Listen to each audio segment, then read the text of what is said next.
the Tsar's ears from the Balkans. The king was so excited.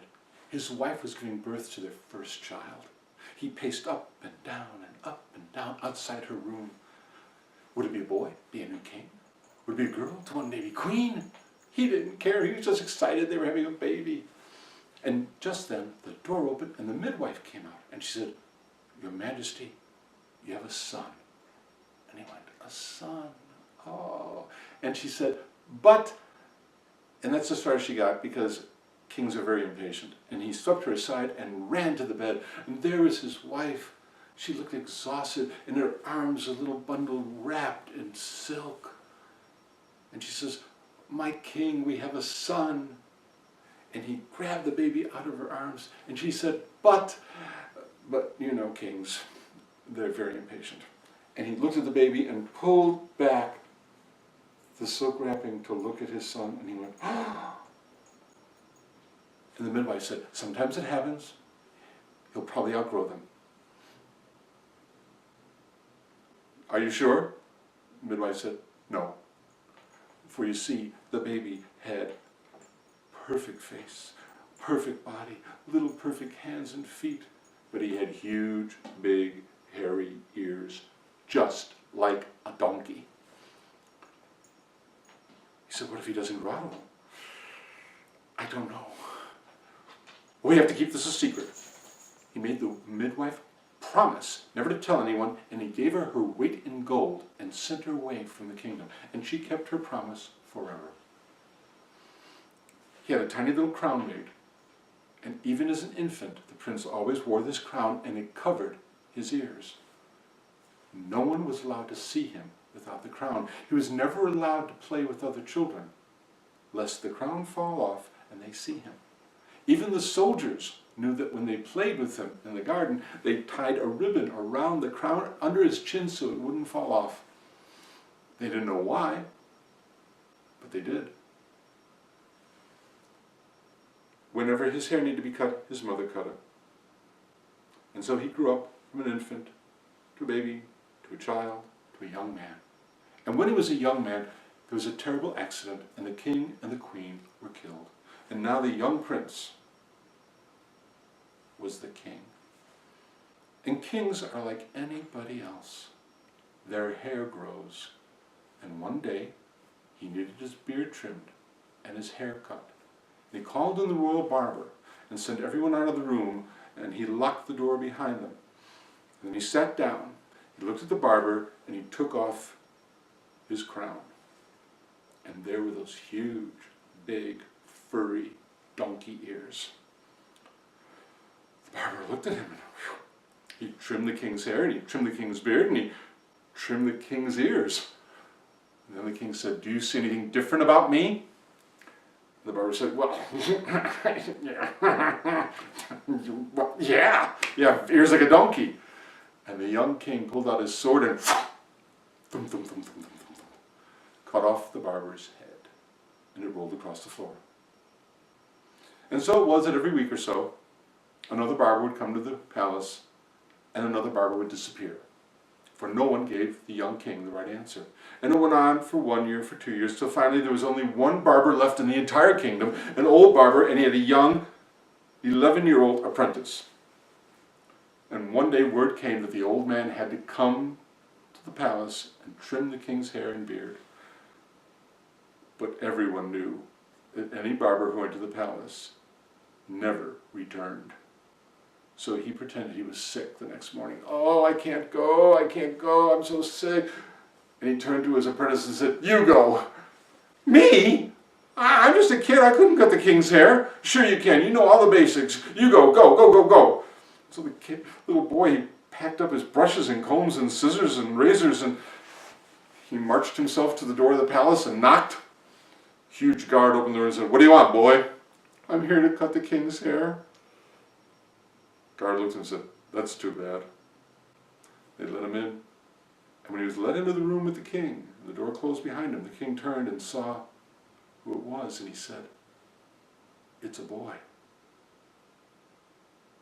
And so he took off his crown, and the boy thought to himself, "That is so awesome.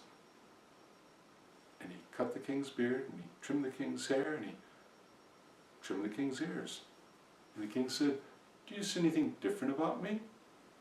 And the boy smiled and said, "No." And finally he had the right answer. And he said, "Good. You keep my secret, you keep your head, and you are now my royal barber." And every other day he was there in the palace. He trimmed the king's hair and his beard and his ears, and he never told a soul. And the king got to like the boy. He got to rely on wisdom that only children have.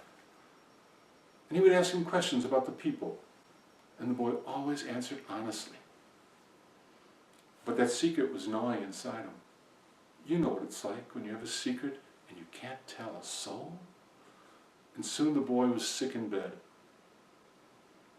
The old man said, "What's the problem?" For the old man was still his mentor, and he still lived with him.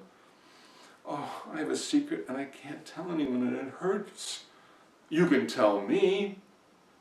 "If I tell you, we'll both lose our heads." "Don't tell me," said the barber. "I have an idea.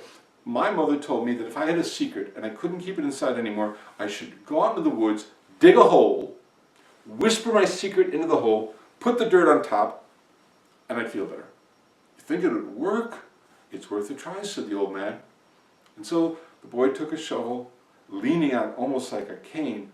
He walked out of the city into the woods, and he found 2 wild rose bushes, and he dug right in between them, and he whispered, "The king has the ears of a donkey."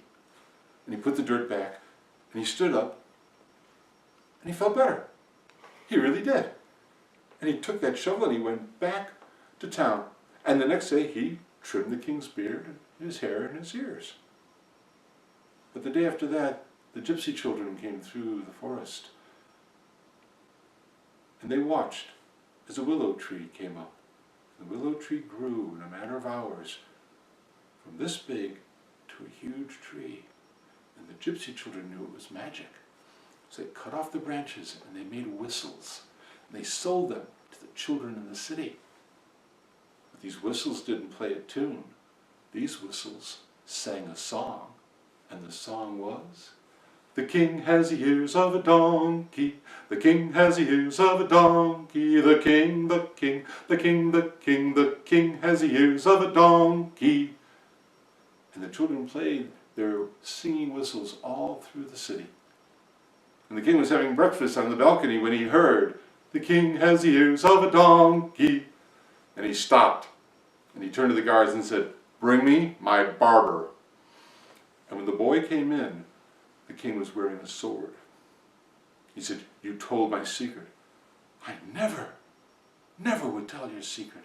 "Yes, you did. Why do all the children know? Why are they singing it in the streets?" "I don't know.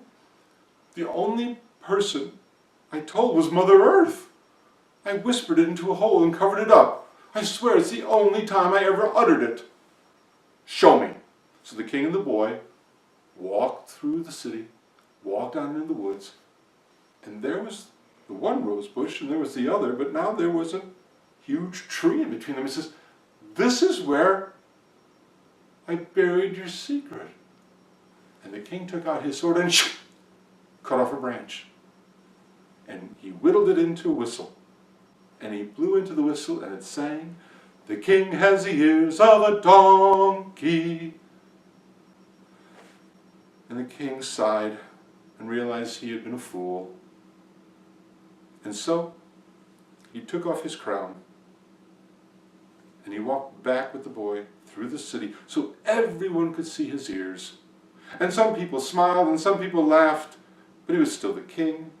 They still obeyed the laws, they still loved him. Except for the widows of several dozen barbers. And when the king was an old man, he passed his crown to a younger man who had once been his barber. A young man who knew that it's not what we look like on the outside that counts, but it's what's inside our hearts.